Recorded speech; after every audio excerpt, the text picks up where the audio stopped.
The 36-8 trigrams formation, which are hard to conquer. Xiefeng. It was the summer of 1983 when I was working on the Chilean mountains at an altitude of nearly 4,000 meters. One morning, as I emerged from my tent, I suddenly noticed that the surrounding mountains and fields had donned a green attire overnight. How could the previously desolate earth, which was yellowish just yesterday, transform into a vibrant green overnight? Bending down, I carefully observed and discovered that the grass, which seemed to have been sleeping with its head covered yesterday, appeared to have responded to the call of some divine force. Within a few hours, all of them broke through their constraints and grew more than 5 millimeters upwards.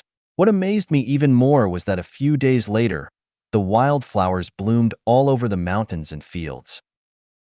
What astonished me further was that after a few more days, those flowers bore fruit. What left me in awe was that, within a few days, those fruits had already ripened. What startled me the most was that, after a few more days, the lush green mountains and fields reverted back to a desolate yellow. Everything seemed like a dream. Why did the grass on the plains require half a year to go through the entire process of growth and decline, while the grass in the high-altitude region completed the entire cycle of growth and decay in less than a month, perfectly and swiftly? Is this a kind of sorrow or a kind of happiness? Is it a hymn or a lament? I don't know. It must have been around 1986. At that time, Hainan had not yet become a province. After visiting Tianya Haijiao and Sanya, I returned to Haikao. One day, I had a bowl of stir-fried noodles in a small restaurant. As I licked my lips and stepped out of the restaurant, I noticed an old man selling a book under a tree near the entrance. I wondered if it could be a book on Taoist practices. Curiosity prompted me to take a quick glance, and I saw the title, The Art of Becoming Invisible, Taoist Magic, written on the cover of that ancient-looking book in a pale yellow color. I had never heard of such a strange book title before.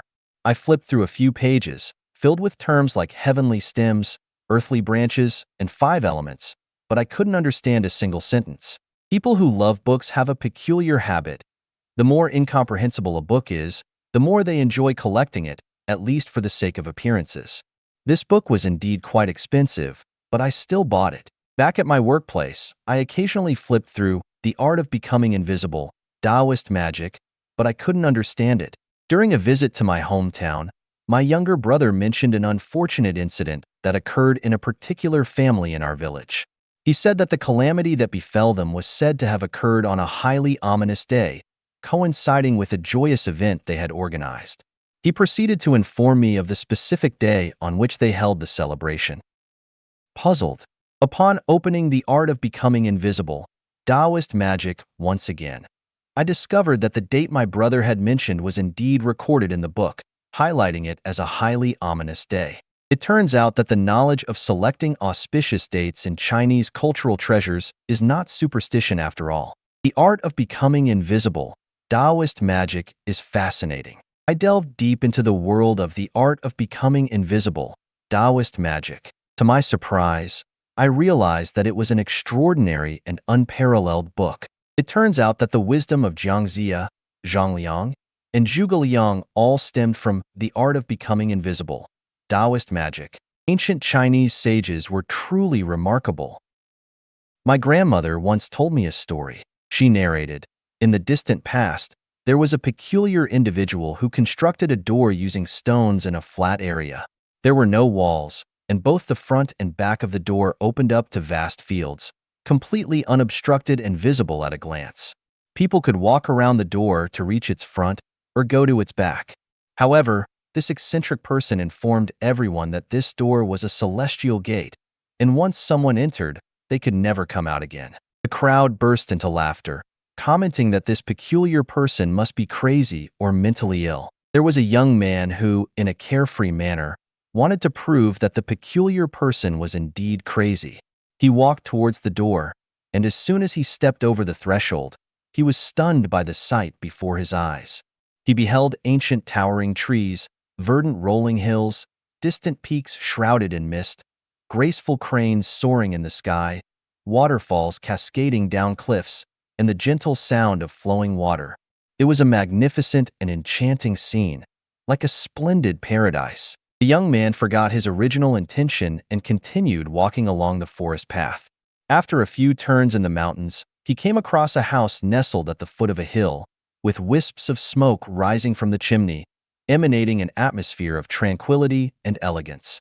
As he approached the door, intending to knock, to his surprise, a beautiful woman dressed in colorful attire, resembling a budding peony, appeared before him. With a graceful nod, she beckoned him and said, "I have been waiting for you for many days.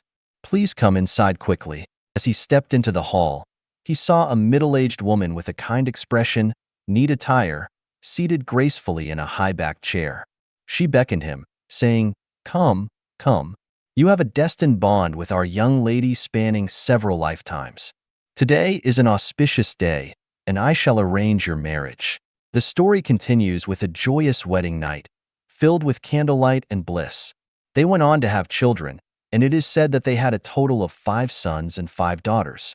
The whole family lived happily together, and this young man lived until the age of 99 before peacefully passing away as an immortal. As for the onlookers outside the stone door, they witnessed the young man entering the door, but he suddenly vanished without a trace.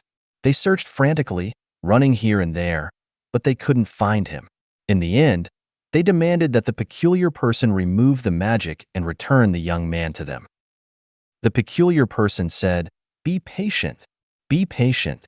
Wait for another 6 hours, and you will see him." After less than an hour, the eagerly awaiting crowd saw the young man, who was still unconscious.